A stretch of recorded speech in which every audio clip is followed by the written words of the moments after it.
screwhead. Listen up. Faster than a speeding bullet.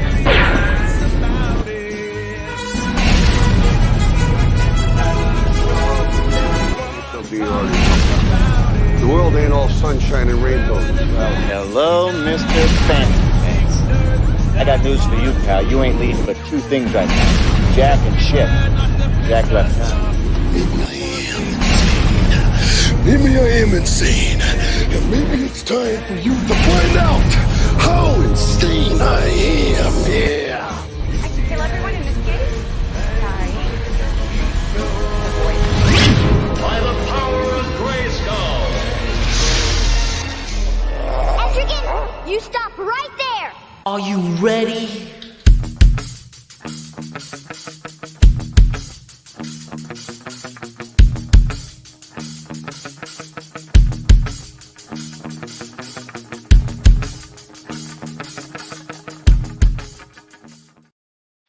Hey everybody, we are live and I'm going to be super calm tonight, or this young lady's going to yell at me, my wife's going to yell at me, and other people are going to yell at me, but we have a special guest for you backstage and she is on a very tight schedule. We didn't get a chance to talk to her because she was late getting into the studio, but let's bring her in and hopefully she has the dog with her because I want to talk to the dog because I am a dog whisperer. Did you know that, Em? I can talk I to dogs. didn't, but I'm not surprised. Why aren't you surprised? Why? I'm a talented guy. Yes, you are. Exactly. That's what I mean. I mean, like, you have a resume. I would see. I'm not surprised. I saw the resume of Louis Perry and saw right on top, I am the dog whisperer. Not a dog whisperer. You are the dog whisperer. I am the dog whisperer. And J-Bo McNeil says I should be resting. Jay, I am fine. I have to get on the air because, the show must go on and I am a showman. And Thomas says, good evening, Louis and Emily. Hello, Thomas. So Thomas. without further ado, this lady is fascinating. We're going to bring her on right now. We're going to let her tell you a little bit about her. And Em, I'm going to give you the first shot at the first question because you always have that one particular question. So let's bring her on, the one and only Marlene Sharp. Hi, how are you? Hi, very good. How are Hello. you? Thanks for having me. You're welcome. Yeah, and hold on one second. Our fans are chiming in. Michael J says, good evening, Louis. I'm glad you're feeling better. Not 100% yet. Em and I were talking backstage. I do have the procedure coming up on Monday, and I will be okay. And J-Bo McNeil says, don't care if you're a showman. We need you alive and in good health. Don't worry. I'm being I taken agree with care that. of. I agree with Yeah, that. I know Good you boy, do, but I'm J-Bo. fine. I am fine. Anyway, Marlene. Hello. Hi. Sorry I'm late. I know that's not a great way to start off. I thought I was on time for the 4:00 kickoff or ta-da moment, but maybe you wanted me earlier. Oops, I'm sorry. Things happen. You come in and like all the intro's playing, everything's going on, and it's like, yay, okay. Yeah, that was Chris, quite an intro. well, Beautiful. thank you very much. Chris Hebert comes in. Hello, all. Louis, hope you're okay. I'm doing fine, boss. Thank you very much. And hello, Marlene. So, Hello. Marlene, tell us a little bit about yourself. I know Sonic, young Captain Nemo. Yes. You are a lady of video games. Tell us all about you, and then Em has one special question, and I know you know what it is. Well, Has to do with careers, and then okay.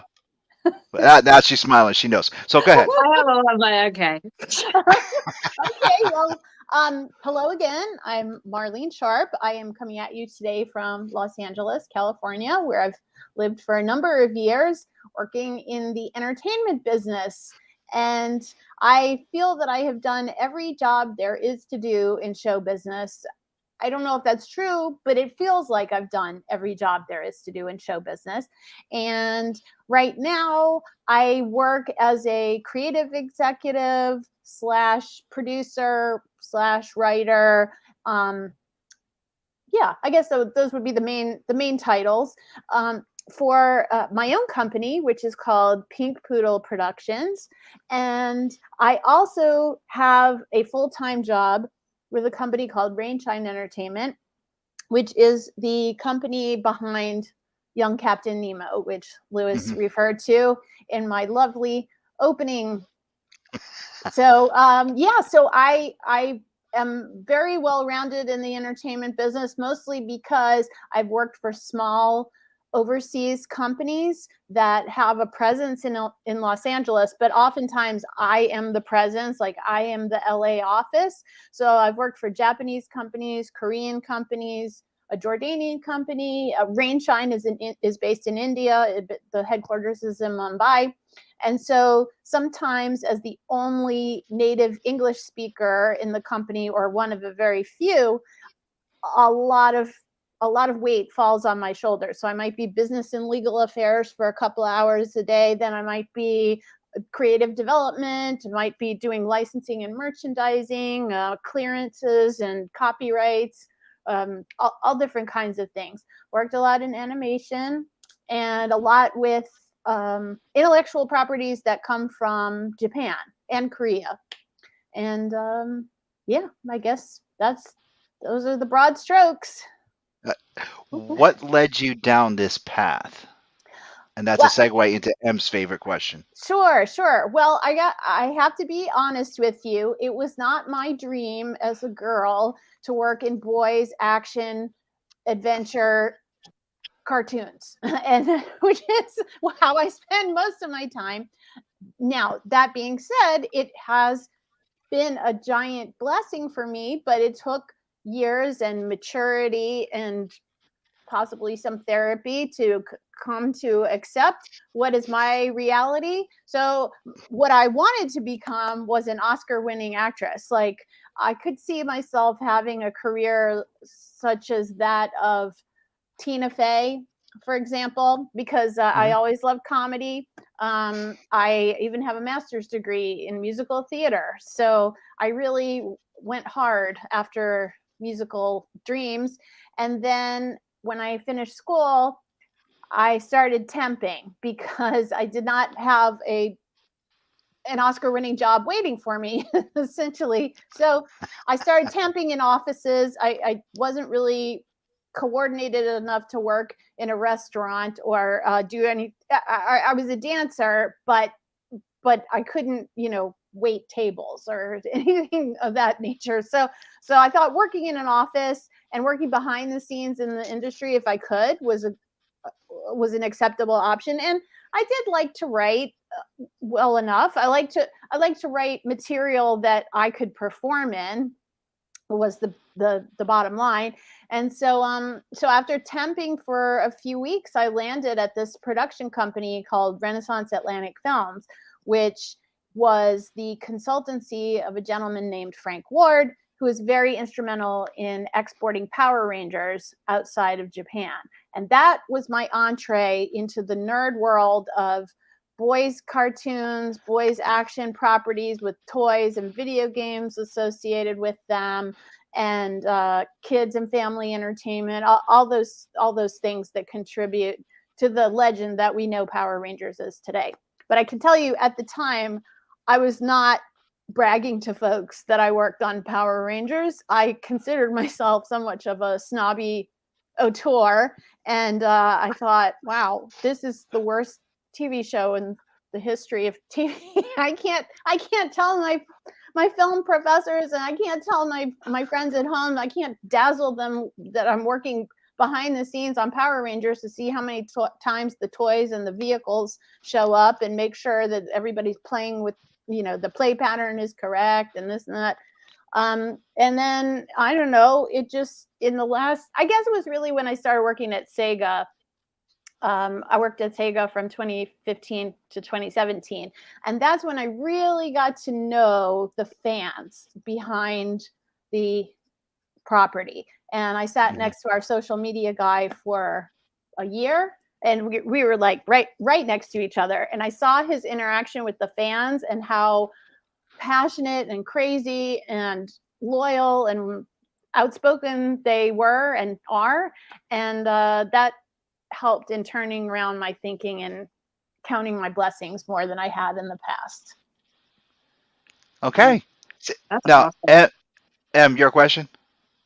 Now, I mean, like, some way she kind of answered it, but girl, I feel you. And I love the whole musical theater background. I love how, because I am huge in the musical theater world Oh, myself. Very huge. wonderful. But yeah, same thing. I kind of went to school for it for a couple of years, but I kind of fell out of it. It's more of like a hobby for myself now. So yeah, I totally feel that. And you said you had just about, every single job in the entertainment industry. I would say that too. If anyone tells you something different, yeah, you've had enough, I would say. So if anyone tries to tell you otherwise, yeah, they Thank are you. just It's jealous. nice to be validated. Thank you very much. 110%. I don't think I mean much, but yeah, sure. But Did you play? Oh no. Go ahead, Em. No, what were you gonna say? That's fine. Oh, I was going to add.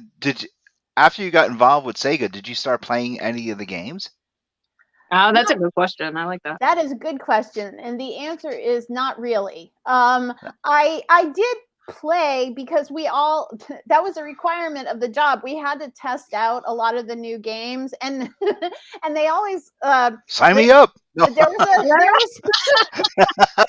was a favorite person to test on because I was kind of like a blank slate. I was like if Marlene can get the hang of this, then this is an easy to play game. Then anybody can play. And so the thing is, I loved retro games when I was a kid. I loved Pac-Man and Centipede and all those great classic arcade games. But somehow those skills did not translate to the Sonic games of today. It's like a totally different thing. And it was like when I remember roller skating as a kid and then trying to roller skate again as an adult, and it's just not.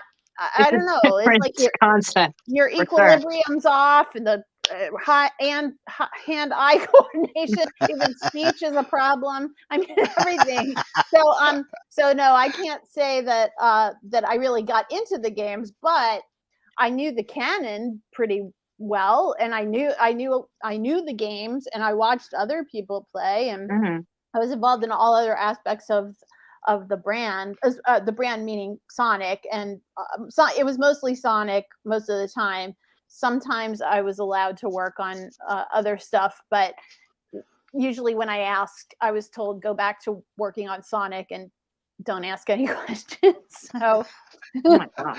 Well, Sonic is the flagship of Sega, so that must have been a great honor.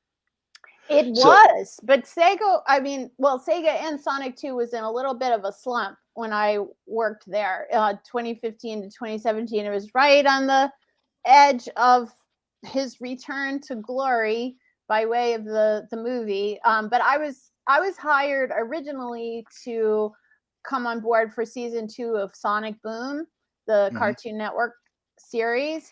And Sega had a major restructuring right before I came on board. So they had a home office, their North American home office was in the Bay Area.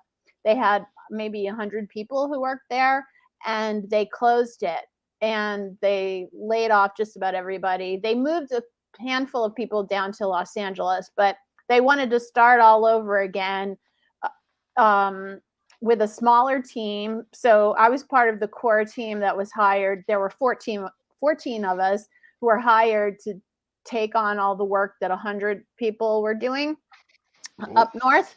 And it was also right on the verge of Sonic's 25th birthday year. And we had very little money and no plans for Sonic's birthday 6 months prior to his birthday year. So we really had to scramble. It was like all hands on deck. So in a way, it was a great education because I got to work on all kinds of things that I wouldn't ordinarily have worked on. Because usually when I do work for game companies or toy companies, I'm working on products, but it's with an eye toward the film and television side of what that brand means. So like if there's a TV series that goes along with a game, or if there's a movie coming out or social media, those are usually the things that I would work on. But for Sonic and Sega, it was just all hands on deck, as I said. And so I was planning events and all kinds of things, all kinds of different things. Cool. I mean, do you have out of like everything that you've done, like this is going to be kind of general, like producer, actress, writer, director. Okay, well, first up, I should ask this: do you have like a favorite occupation out of any of those, like the many entertainment jobs that you do have done? Well, I am still partial to actor. Mhm. And so thank you for indulging me today by letting me be on your show, because this is how I get my actor on these days, is by being on Get your podcasts. actor on, yes, I love it. I used to be really into the audition grind, and then I hit a wall metaphorically speaking, hit a wall in about 2013, where it was too hard to have that secret life where I was making up all kinds of excuses to go off and audition.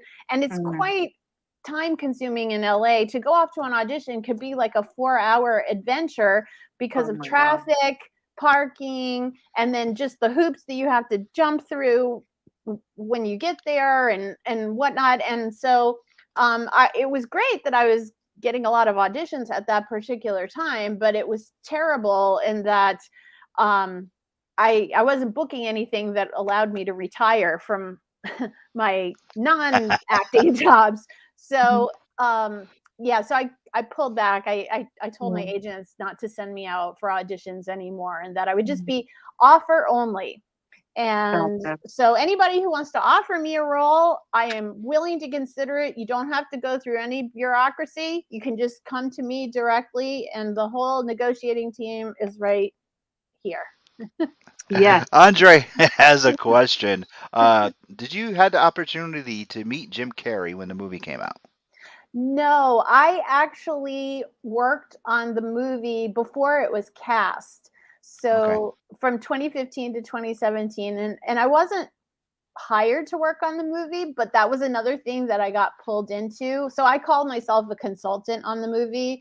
The movie calls me nothing, actually. I am not in the credits of the movie or anything like that, because I was uncredited, real nice. Yeah, uncredited, as were a lot of folks. And there are a variety of reasons for that. But the movie was in development for 10 years. So if everybody who had ever touched that movie got a credit, the credits would probably be as long as the first movie, because there was just so many hands that touched it. And so when I worked on the movie, what I did was I came up with a plan, along with another colleague of mine, to seamlessly integrate the development of the consumer products with the development of the movie, because it's really hard to use the production team that's doing the art and the development, the writing, and so forth for the movie, and to use that stuff doesn't plug in necessarily to the merchandise plan. There really needs to be two different strategies and two different teams and different timelines and so forth.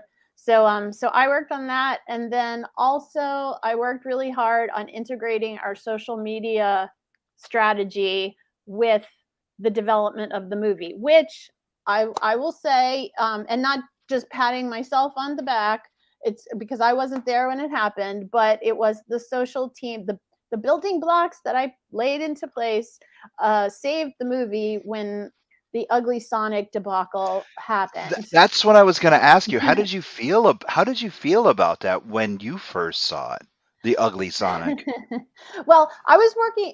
So after Sega, I went to work for another Japanese video game company called Level 5, which is very much like Sega, except their marquee property is called Yokai Watch. And so Yokai Watch took up a lot of my time, as well as some of the other. I think Emily plays that, right?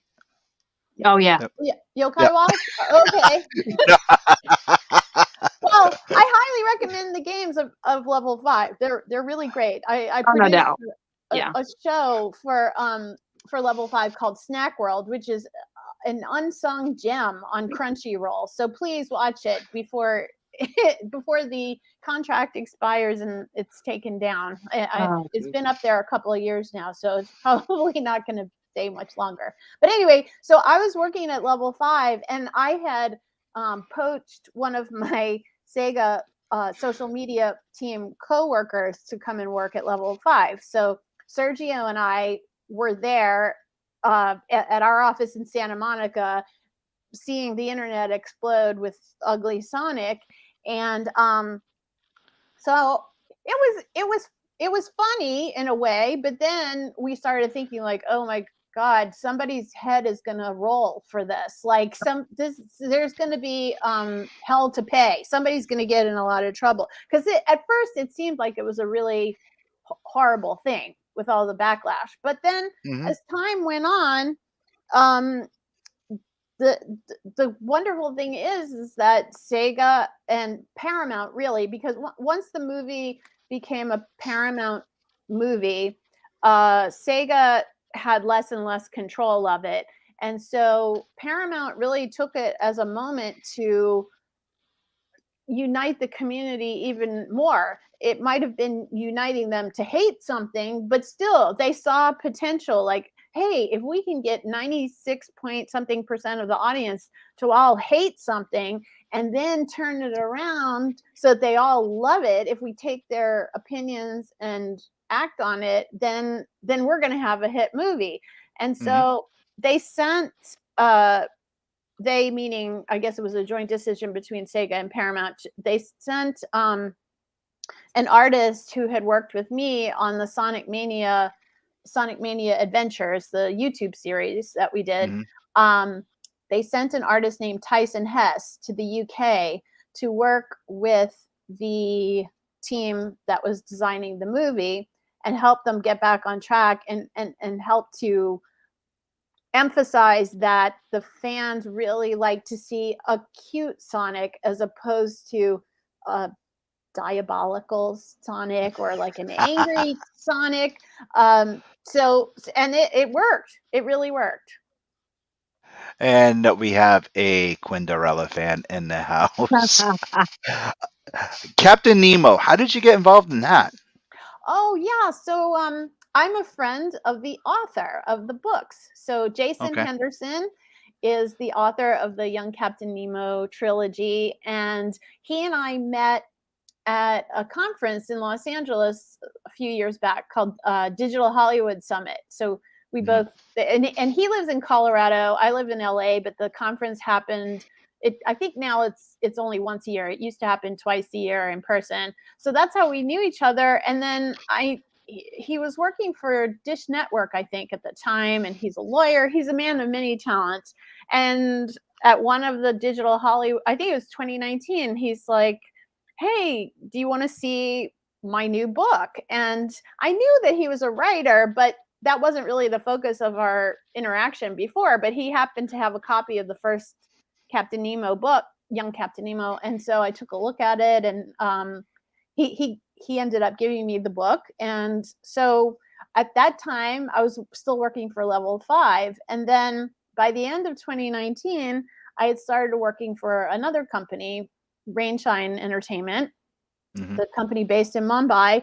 And so my title there is head of IP strategy and acquisitions. And so a big part of my job is to look for books or toys or video games or some kind of intellectual property that has a wow factor to it that Rainshine can turn into content for the screen. And so I immediately thought of Young Captain Nemo because it has brand appeal going back to the source material with Jules Verne. But what Jason did was project into the future, or what is the present day, and imagine what the descendants of the old Captain Nemo might be like in today's world, and how they would work with technology, how they would respond to environmental threats and things like that. And there's a boy hero who emerges, and he has the spirit of the old Captain Nemo, but he's very peaceful. His sister is the one who's more of a vigilante. And it's really a cool story, lots of gadgets and nice relationships of teenagers. It's a coming of age story. So with Rainshine, we're turning it into 3 animated movies. Okay. Yeah. Now, are there going to be toys involved? The toy line, of course. We hope so. Yeah. Those plans are in. It's definitely in the plan. We don't have anything that we can talk about yet, but yeah, we're hoping it's the next Harry Potter or Percy Jackson or Power Rangers or something. So is those it going to lines. be animated or is it going to Yes. be live act? Oh, it's going to be animated. It's Okay. animated. Yes. We're in pre-production right now, and we have a really amazing team assembled to work on it. So we hired Jeffrey Reddick to write the script for the first movie, and Jeffrey is a friend of mine, and also he is the creator of Final Destination, the movie franchise, the horror movie franchise, Final Destination. But besides horror, he has another talent in writing for animation, and he's written for a lot of different shows. He has 2 shows that are on Netflix right now. One is called Samurai Rabbit, the Usagi Chronicles, and then another one called A Tale Dark and Grim. And he's working on another show right now. And so he has a lot of fans. He's a celebrity in his own right for what he's done for horror, but he's also well known in animation circles for the animated properties that he's worked on. So he adapted the first book into the film script, and then we brought on a creative producer named Henry Gilroy, who is well known from Star Wars Clone Wars and a lot of the different action series, superhero type Marvel and DC action series. And our director, Dan Reba, also comes from that world. So we have a really interesting team that is collaborating now with an animation studio called Animasia that is based in Malaysia. And so we have a small team of artists and creative producers here in Los Angeles, as well as the studio in Malaysia. And there's a collaboration going on between the 2. Can you give us the timeline of when we think the movie will be out? We think that it will be holiday 2023. So it might be first quarter of 2024, but we're really aiming for 2023. Well, do you need a couple of angry voice casters, voice actors? It's possible. It is. We are planning a big community building push before the movie comes out, and that includes NFTs and music, release of music, because music will be a large component to the movie, and a variety of other things. So in that lead up to the big release, we probably will be calling on influencers such as yourselves, podcasters, and so forth to contribute. So I will keep you posted on how that all unfolds. Well, that'll be great. Hey, we're going to take 30 seconds for our first sponsor, and when we come back, we're going to have more with Marlene Sharp. H Square Collectibles, 39 Wedgwood Drive, Suite 232, inside the Tiger Mill Mall. Pokemon every Saturday mornings. Become a Pokemon Master. Magic the Gathering every Friday night. Comics, toys, vinyls, diecast, and more. Find your inner hero at CH Square Collectibles. Proud sponsor of the Angrygeeks show. And we are back with Marlene Sharp. Chris Hebert, please stop dancing. And Quinn M, were you just dancing? Maybe. Maybe. I thought you were talking to me. I was like, okay, God. So, Marlene, what kind of besides Young Captain Nemo, what other projects are you working on right now? And do you have your business partner with you? Would you like to get your business partner on camera? Well, okay, let's answer the business partner question first. She is napping comfortably after a very hard and warm day here in Los Angeles. And okay. we, meaning me, we prefer not to disturb her during those times because she's still after this. I have a business Zoom where it's really crucial that she stay in this sleeping position. So I'm very Okay. sorry, but I can And send you. Oh, there there she she is. is! Oh my goodness! Look at that beautiful collage! Wow!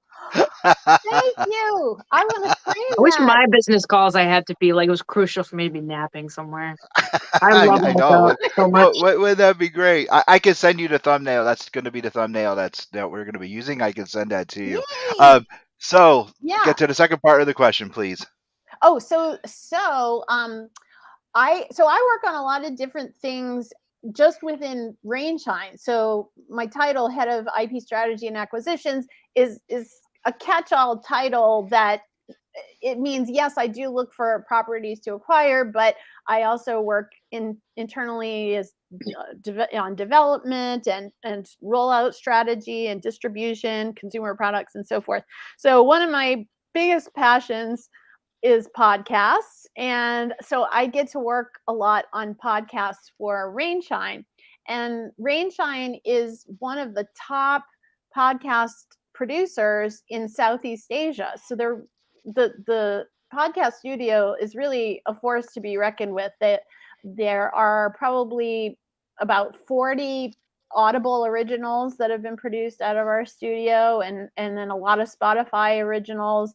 And we're trying to replicate that success outside of Southeast Asia right now. So I've been working with a number of different creators. We've optioned some content, and we're developing it to pitch to other stakeholders to help with the investment that it takes to make a top tier podcast.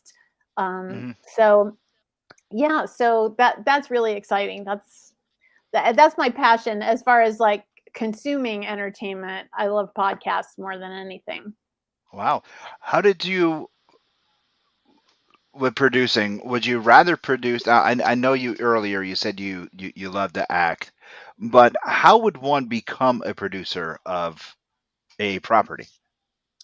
That's a good question. Well, you guys are producers of this podcast, so how did you do it? You just produce something and you put it out there. I just And throw a dart. yeah, She, Emily and Over Jamie, my they're head. just Emily and our other co-host Jamie. They would just be here, and I do all the work and just throw darts and make sure there it you go. sticks. Look Darts at she's don't. laughing.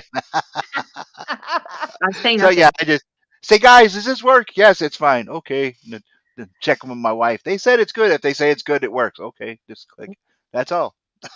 Well, that's it. There's really no more of a secret than just making stuff and putting it out there. And I can tell you, I've worked on a lot of stuff where I have been the producer, but have not gotten producer credit. That's a different story. That often involves tears, angry words, maybe some stalking, which I like to Uh, call follow up. uh, Schmoozing. But yeah, it's really there's a difference between actually producing stuff and then getting the screen credit and the big payday and all the bells and whistles, the Oscar for it. So I've been producing for a long time, but it's only, gosh, it in the last few years that I've started getting credit, and it usually involves me asking for credit. It's not that like I'll be hired in a job that's titled director of development, or I don't know, director of something, director of production, or some kind of middle management title. But then mm, all the responsibility for a show will fall on my shoulders. And then some body who gets a lot more of a paycheck than I do will get the credit. And then sometimes my name will show up in the screen credits, sometimes not. But that's part of the heartbreaking reality of being in the business. But all that's really required to be a producer is to make stuff and put it out there. Oh, and there's Blanche. Uh-oh. Question of the week. This Okay. week's question that was that one. Question of the week this week is brought to you by Alternate Universe LLC in Milford and New Haven. And this week's question, Marlene, where'd you go? You got to answer Oh, this week's question. okay, I have a Hey, helper. she My Oh, helper is going to be a part of the oh, question. Okay. okay. Are you ready? And this week's question is by Emily herself. What is the strangest thing in your refrigerator? Oh my God. Well, I have to tell you, the strangest thing is my refrigerator. And I'm so glad you asked this question because I just got a pink refrigerator, a pink But retro refrigerator like 2 weeks ago. I've been waiting for it I had been waiting almost a year. I ordered it almost, I can send you pictures of it if you want to put it yeah, on your socials. I have a picture yeah, of Blanche with it. send me Oh when my you God. bought it. I want it. This is the best question that has ever been asked of me because I am so passionate about my pink refrigerator. It's from the Big Chill. So I love that company. They take like standard appliances that you buy at a regular like Home Depot or something, and then they redo them to look like old styles. Like different, there are different kinds you can choose from. You can get different colors or whatever. It's worth every penny. My kitchen looks so great.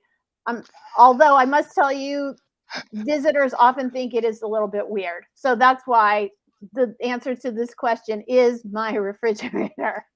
But I love it. I think that's a great answer. what's the weirdest thing in your refrigerator? Okay, so it's my question, so I answer it. Okay, I Yeah. wasn't sure. Okay, No, actually, the producers over at Pod TV were getting on me because I wasn't answering the questions, and the questions were oh, sometimes that's from right. me. You told me So that. yes, so we both have to answer this week's question. So yes. Well, Okay. so like, there's these things. I try to be a little healthier when I can, and I have the problem like of getting when you can't sleep. I have a problem. Like I have my phone right next to me in bed. I scroll on Amazon a lot, and I'll just be like, "Oh, that looks interesting," and I'll just like click one buy. It's dangerous. And so I got like a 24 pack of these weird like little pouches, like the little pouches of like smoothies, like banana strawberry smoothies, and like I just threw them in the back of my fridge, and I don't know how long they've been there. That's what I was Shouldn't like. it be in the Complete freezer? waste of money. No, they Oh, don't. They don't go in the freezer. Wow, but that really? sounds delightful. That Are sounds they? disgusting. It's Oh probably no, like bad. but maybe they're not expired. Maybe they're non-dairy, so they They said like last just long. yeah. They said like it really was weird because it was like they said like you don't have to refrigerate it, but like they taste better refrigerated, and I don't eat that. But I gotta say, I think that's probably the weirdest thing I got in there because it's like a Okay, little Capri Sun pouch, and it's got like the little weird like spout on this the side. Okay. this is a challenge. Send me one, and we'll drink them. We'll both drink them on air. All right. Yes. You'll make a Uh, moment out of it. yes, that That's would be beautiful. awesome. Oh my God, what am I getting myself into? It's like 3 What? drops. So like take up like 10 seconds of the podcast. Weirdest thing in my refrigerator.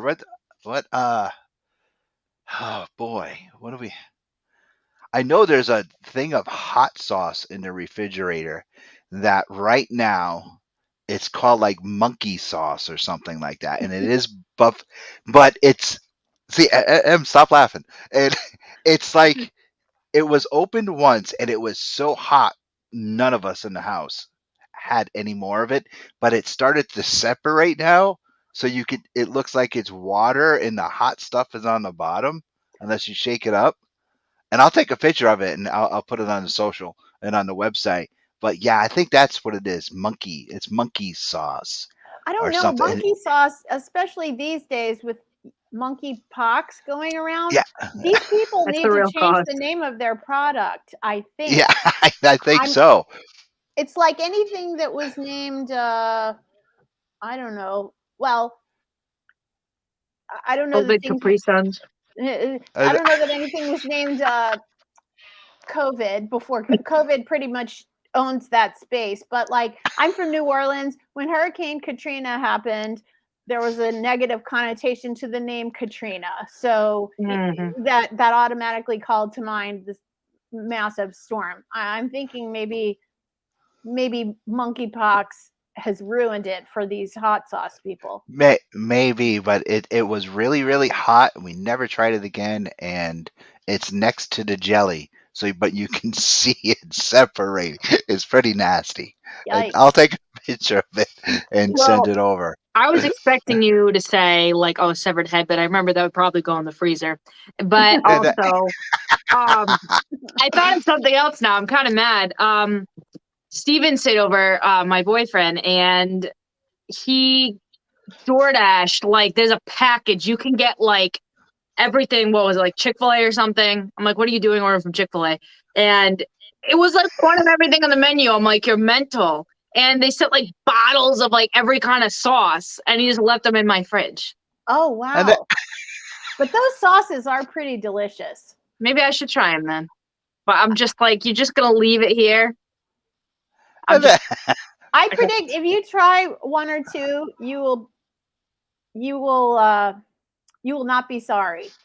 Those are delicious sauces. So it could be worse. Okay, that's fair. All right, Marlene, you have a hard out at 7:45 our time. Please tell everyone where they can find you, Blanche, find you on Instagram, and find your production company. Yes, so my production company is called Pink Poodle Productions, and we have a website that's pinkpoodleproductions.com, and it's basically Blanche. This is Blanche. Blanche is the poodle of Pink Poodle Productions. She's a poodle Bichon mix, and she identifies as a poodle for the purposes of our production company. Although she was in a film called Blanche's Bichon Buzz, which you can also read about on the website. So that's Pink Poodle.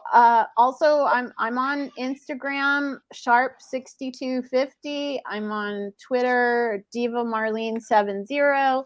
Oh, but I'm a real maniac on LinkedIn. Like that's my jam. So if you want to get the full Marlene Sharp experience, link with me on LinkedIn. I'm also the moderator of the Women in Animation group page, and we've got like over 17,000 members, and they're worldwide, and it's a great place for people who do fan art as well as serious animation artists and concept designers to showcase their work, find out about job openings, events, all kinds of stuff, and it's free. You just send in your query to be a member, and then I will give you permission, and you'll get right in there and have all the benefits for free. So there you go. There you go. Make sure you find her on LinkedIn, on Instagram, and everywhere possible. Marlene, it was a pleasure to have you and Blanche on. The door is always open for you to come back. We know that you have to skedaddle. I do. Yes. I do. So go have your Zoom meeting, and Em and I are going to take a quick break for another sponsor. And we come back, I'm going to talk about a movie, and Em's going to talk about Boston Fan Expo. Bye, Mar. Bye. Thank you. Bye. Take care. You're welcome. BST presents Mega Clash, August 20th from the Raffola Center in Bridgeport, Connecticut. Watch newly crowned Monarch champion Evie De La Rosa defend her title against Vina Von Star. A rivalry reignited in the main event. Lucas Chase challenges Dustin Waller in a ladder match for the BST Championship. It all comes to a head one final time. One final time, Em. One final time. Have you ever been to a wrestling event? Yes, actually. You have? Really? Yeah. When? Well, I used to be friends like 10 years ago with a huge wrestling fanatic, and I went to an event with him somewhere. I think it was at like, it wasn't a huge thing. It was at like Fenway Park or something. It was very last minute, you know? So like, it wasn't, you know, anything like major. I met Ric Flair one time at Rhode Island Comic Con, but I haven't seen anybody like him in action is basically what I'm saying. Ah, okay. Well, my money is on Vita Von Star. She is a friend of mine. So I'm hoping Vita's going to take the championship come August during the BST. And Dustin is also a cool cat fan of the Angry Geek show. So that's going to be Mega Clash. It's going to be mega. It's going to be fun.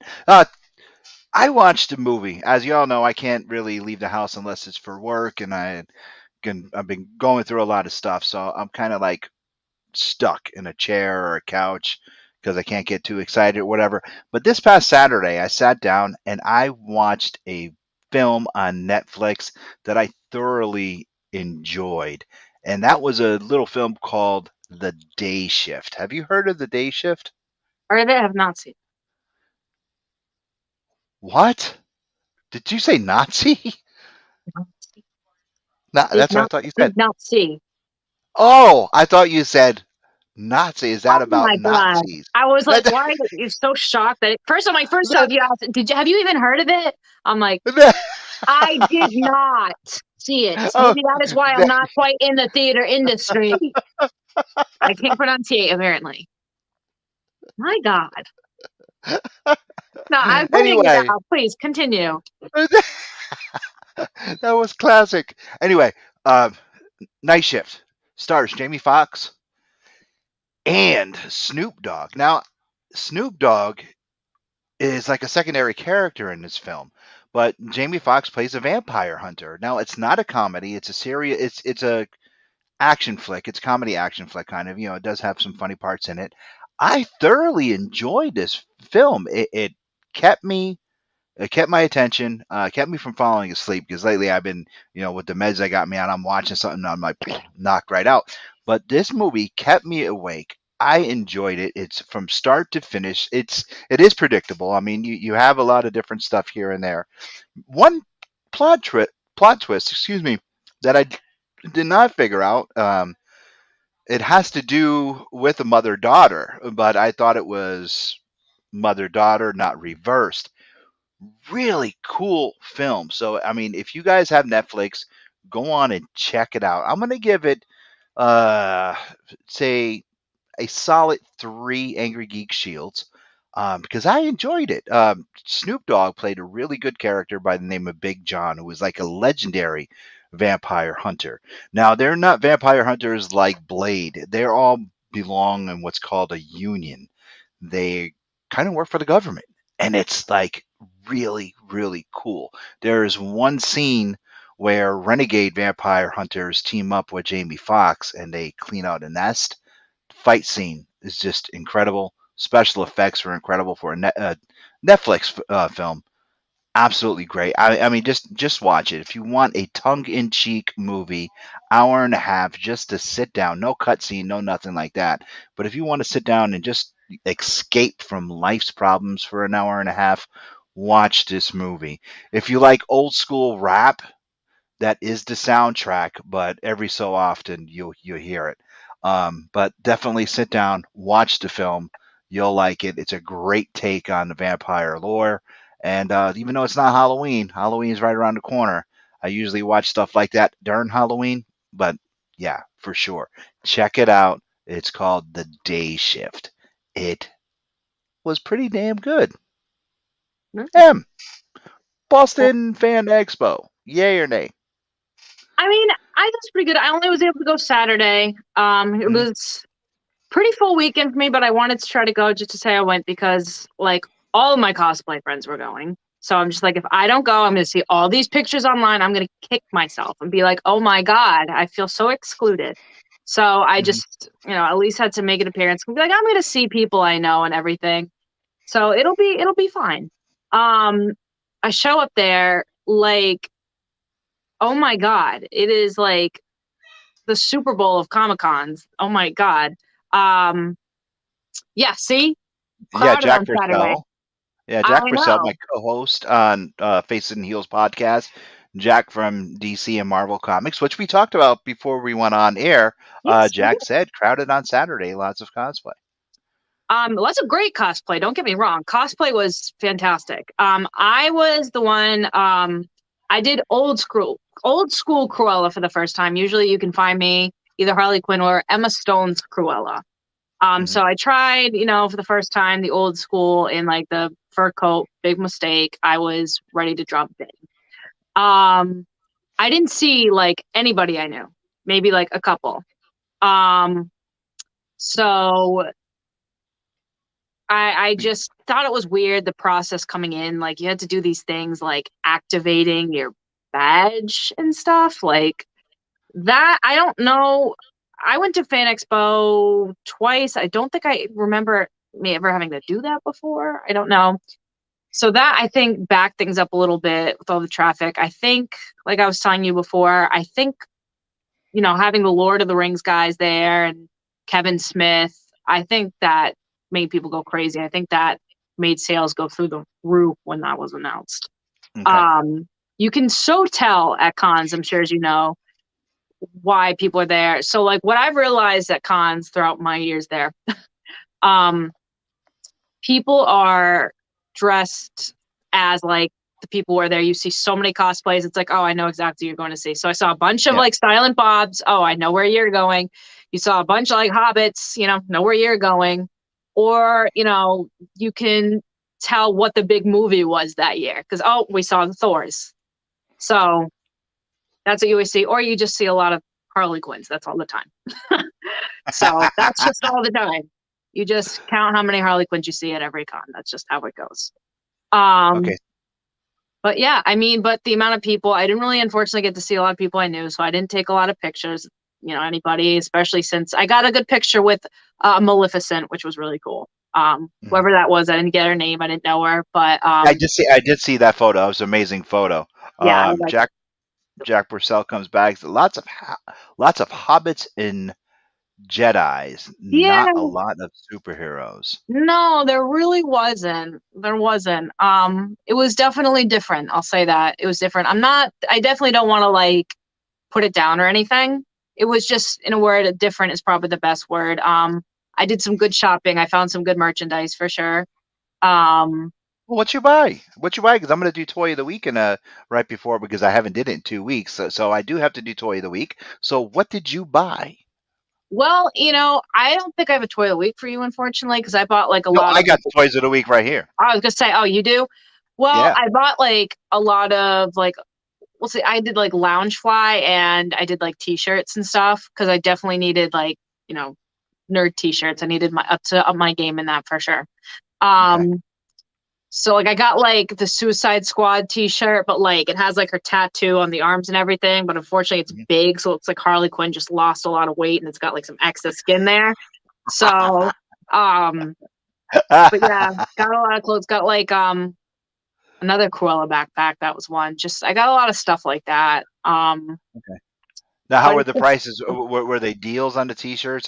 We can go at like Rhode Island Comic Con on Saturday evenings and on Sundays. It's like 2 for $25 because they have this one killer t-shirt vendor there. Was deals like that?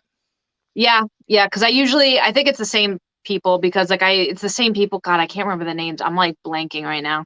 Okay. Long day, but like it's the same people. Like I see all of them around. So. Yeah, they were having the same deals. They had to sign like 2 for this, 2 for whatever.